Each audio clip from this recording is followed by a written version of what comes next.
Okay, Big Joe, show me what you got.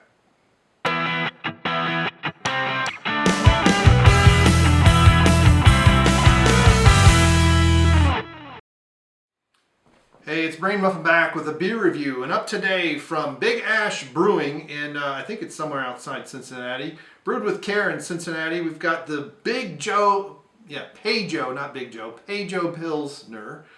It's got Bengal stripes, sort of, and sort of things. There's nothing on here that says Cincinnati Bengal, so I think it's just a look-alike so they don't get copyright infringed.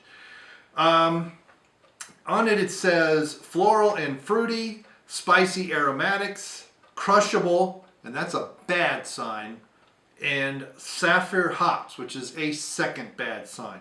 So when it comes to Pilsners, straight off the bat, not a big fan.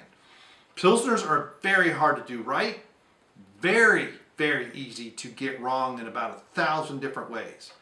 And I have never had a great American-made Pilsner. The best I've ever had made on this side of the Atlantic is years ago.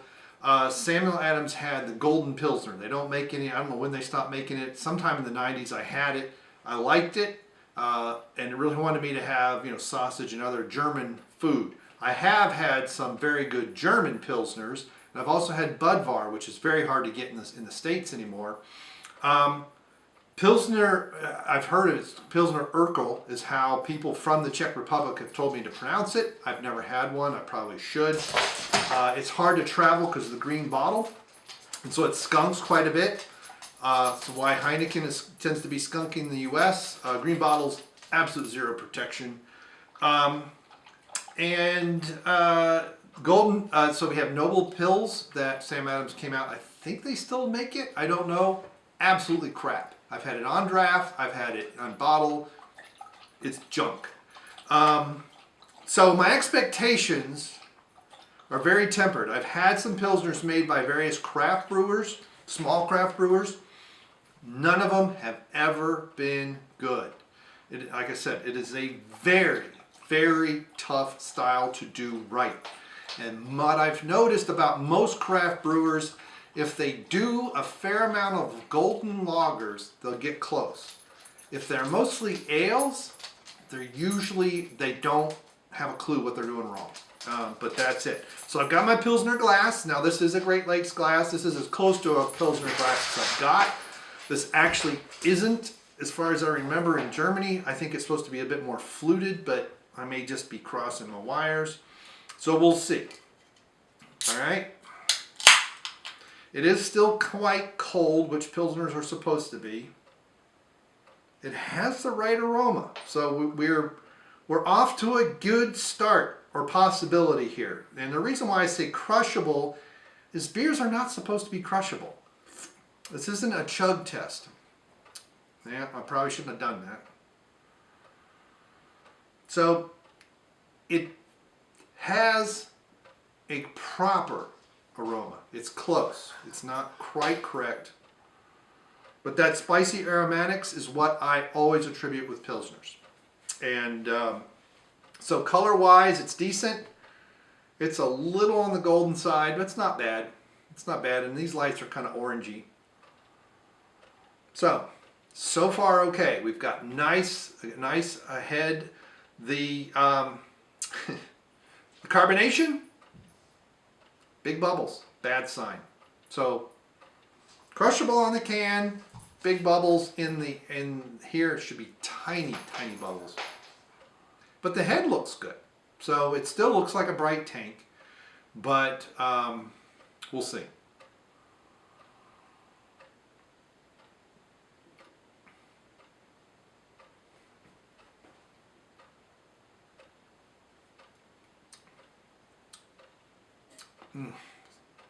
Ugh. For an American version of a Pilsner, it's okay. It starts off pretty good, but it does not finish very well.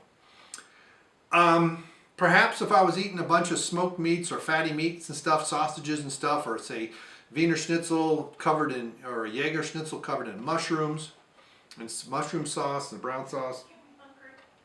pommes frites and stuff like that, it probably wouldn't be too bad. But it does cleanse the palate okay, but there's this, and this is what I find in a lot of American Pilsners, is this sourness that doesn't belong.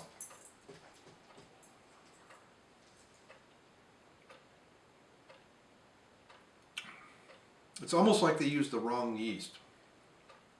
And yeah, see, it finishes like an ale, and it shouldn't. This is not a Kolsch. Or a Kolsch, sorry, there's no R in there. Kolsch. It's not a Kolsch. It's not an ale. But it finishes like one. And if I didn't know, and you didn't tell me what this was, I would think it was a Kolsch. But it's not a Pilsner. It starts like a Pilsner, but does not finish like a Pilsner. And it's got a weird sourness. But,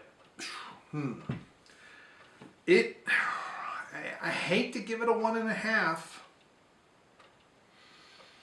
I'm going to give it a 2. It's not clean. Bread, floral, it's not citrus. I mean, like I said, the mouthfeel is decent. Why is it sour? But I have to admit, if I had never had, like Eyinger, and there's a couple others, several years ago, Jungle Jim's did an Oktoberfest beer tasting. And the guy, I think his name was Mike, I don't remember, who worked for the distributor. He died like a year later. Really, he had a lot of great stories. Could barely hear him over the mic. And even if he had a microphone, you could barely hear him. There was not a lot of us in this small room. It was one of the best beer tastings of a style. You know, there's Oktoberfest, we had Pilsners, we had other stuff at different breweries from around in Germany. Eyinger was the best. So I've had some good ones. I've had some good Pilsners. And but they're all been German or Czech. None of them have been American made. But I don't know. There's something to this that it shouldn't have. It's more like an ale than a lager, and you know, it's too golden. It's not yellow enough. It's not crisp enough. It has a sourness almost like a Berliner, Berlin, not a Berliner, but Berliner Weiss. It's an almost, not quite that sour. Doesn't finish clean. It just, I mean, this is, in my view, if I were to, I make a lot of ales, right? I've made very few lagers over the years. It's been probably 20 years since I've tried to make a lager, maybe longer. This would be something like I would make.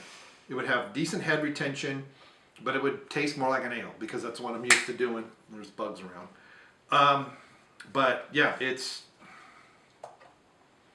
I'll put it this way, it's better than Sam Adams' Noble Pills, what a lot of us call Noble Piss.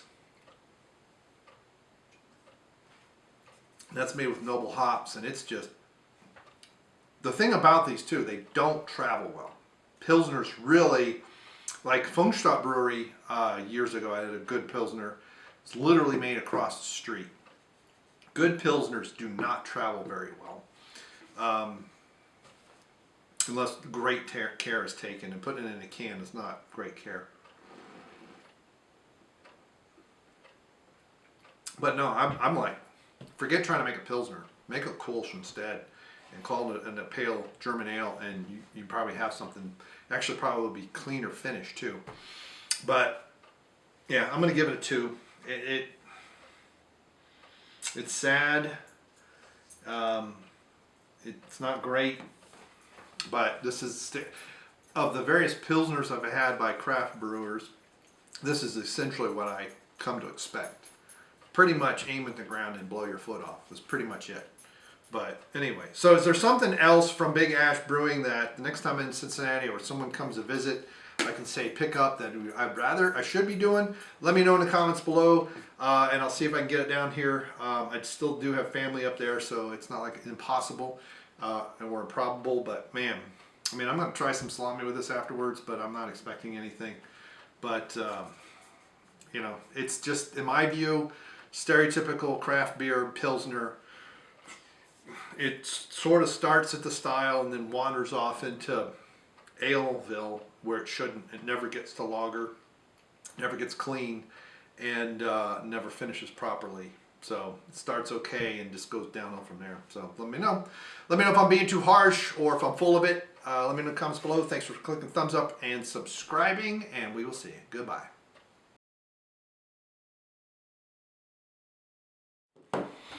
Oh, that Gannett is back. Where is it?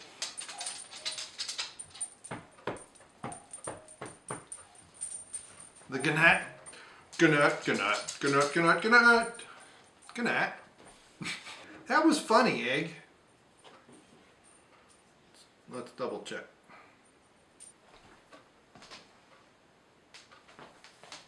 All right, fancy.